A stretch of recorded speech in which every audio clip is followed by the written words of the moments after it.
transported to another world. His sister is the one that gets overpower abilities. The three orc brothers have been terrorizing the territory for some time now, pillaging and destroying villages and slaughtering anyone who dares to stand in their way. They have just finished ransacking yet another village, relishing in their success, when an adventurer named Asahi approaches them, taunting them without fear. The orcs mock the pipsqueak Asahi, but he remains undeterred, continuing to provoke them. As one of the orcs leaps towards Asahi, ready to strike him down, a massive spike suddenly emerges from the ground, impaling the orc, and a girl leaps onto the corpse. It is Mayu, Asahi's sister, who then unleashes her explosive magical powers, annihilating the other orc in an instant, and is ready to finish the last one. The events leading up to this battle began when Asahi had saved a girl from a truck accident, but lost his life in the process. From the afterlife, he observed the situation and felt content knowing that the girl was safe. However, he still regrets not being able to do more and is most saddened by the thought of how his sister would react upon learning of his fate. As a bright light glows around him,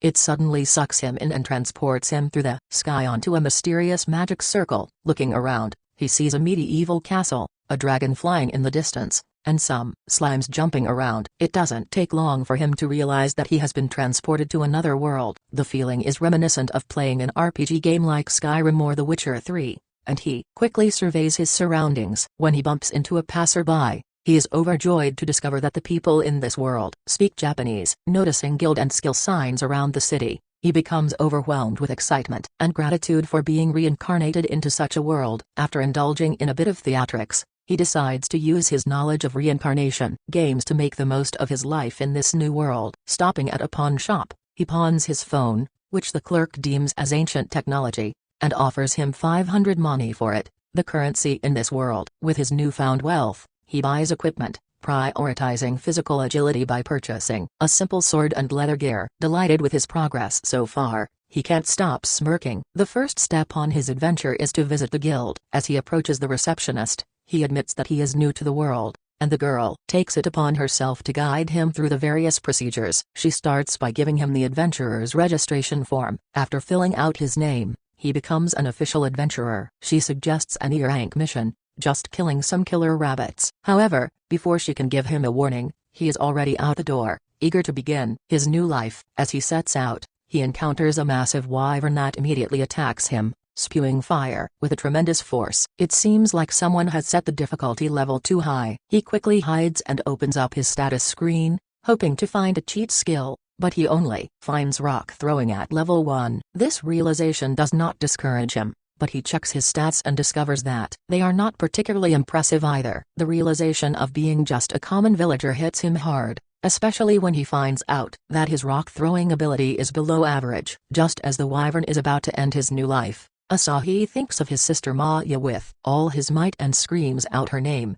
summoning her to this new world. Mayu quickly grasps the situation, but the wyvern doesn't wait and attacks her, blowing fire right in her face. She manages to dodge the attack and feels the immense power inside of her. Mayu summons her power to protect her brother and blasts the wyvern away in one hit, leaving Asahi stunned. He is bewildered as to why his sister is in this world, but she instantly pounces on him, overjoyed to see him alive. Mayu has missed him a lot, maybe even more than just a brother, as she is head over heels for him. After her over-the-top display of brotherly obsession, Asahi is sure at her. Asahi explains to her about this world and that they have been reincarnated. After a Seiya accident, Mayu was beside him with worry. While he slept in a coma, he kept talking about this and that in another world and even laughed as if having fun. That's when she formed a hypothesis. Maybe his spirit has traveled to a different world. That's when she repeatedly bashed her head against the wall to get to this world. Asahi is somewhat relieved to hear that he is alive in his home world. He wonders why Mayu was so strong when he summoned her. She believes it because of her love for her brother, but it isn't much of an explanation. He just accepts it and is ready to go back to his home world, but they have no idea how. Mayu's first priority is to keep her brother safe, and everything else is secondary. And now that it has happened, they should carve out their new lives in this new world. Asahi realizes that he is not the main character here. It's a story about his sister being overpowered. As the orc situation is resolved, Mayu exhibits her merciless side, leaving no trace behind. Asahi initially thinks it's because of the village, but soon realizes that she is actually mad about them calling him a pipsqueak. Mayu's overprotective nature is scary at times, and she constantly wants to use elixir on him, which is usually saved for the last boss. Asahi reassures her that a little spit is enough to heal his cut on the left cheek, but Maya takes it as him wanting her to do it, which is not the case. As they argue, a little girl points out that Asahi has saved the village, and everyone calls him a hero, attributing Maya's work to him. His rank skyrockets at the guild, jumping from rabbit class to ogre class, a huge promotion. Such a rapid rise is unprecedented,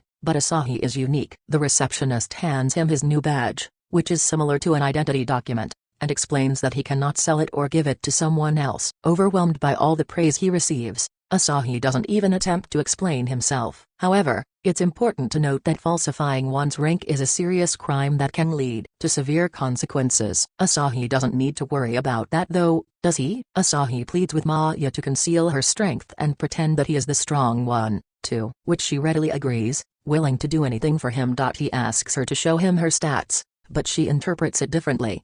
From top to bottom A. For some reason she is disappointed that's not the case. Maya opens her status screen, and Asahi cannot see anything at first. However, he soon realizes that her stats are so incredibly high that they exceed the boundaries of the screen. Once again disheartened by the fact that Maya is the one with immense strength and not him, he implores her not to show her stats to anyone else. This knowledge is to remain between them alone. Maya also desires to know Asahi's secret numbers, such as his number of beauty marks. Asahi and Maya are interrupted by a commotion on the main street, caused by Clan Bamunk, the strongest adventurer party in the world. The clan is on a send-off parade to defeat the Demon King, and Asahi sees this as a possible way to return to their own world. Maya is ready to take on the Demon King, but Asahi understands that it is not that simple. All the adventurers in the Bamunk party are Dragon tier, which is a level he aspires to reach one day. Suddenly, a drunk man named Delivn bashes the Bamunk party and attacks a shopkeeper. When he tries to stop him, Delivn used to be an ogre-class adventurer,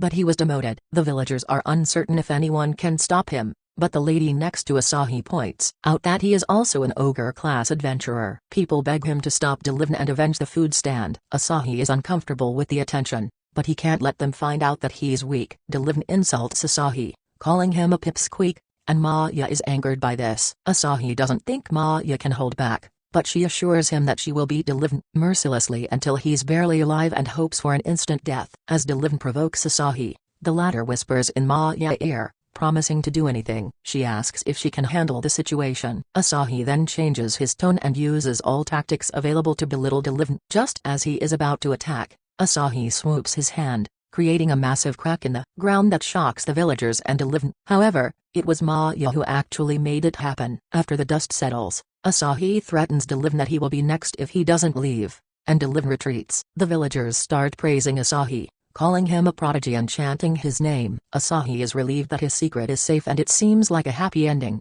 but he is forgetting about one thing: his promise to Maya, and true to his word, Asahi will keep that promise. Please subscribe for more.